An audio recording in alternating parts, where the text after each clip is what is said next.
हज़रत अब्दुल्ला बिन आराम जब उन्होंने नहीं मानी, वो वापस जा रहे थे, तो अब्दुल्ला बिन आराम ने जाते हुए उनको क्या फरमाया, और अब आदाकुमुल्लाहु आदा अल्लाह फसयुगनिल्लाहु नबियहु अनकुम।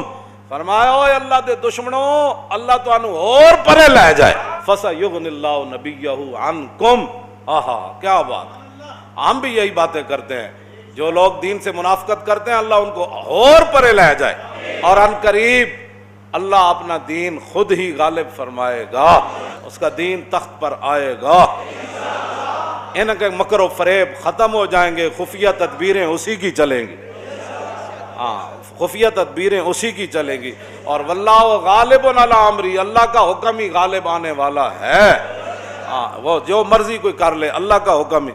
तो आपने फरमाया अन करीब फसयुगनिल्लाहु नबियहु अनकुम, अन करीब वक्त आने वाला है कि अल्लाह अपने नबी को तुमसे बेनियाज कर देगा।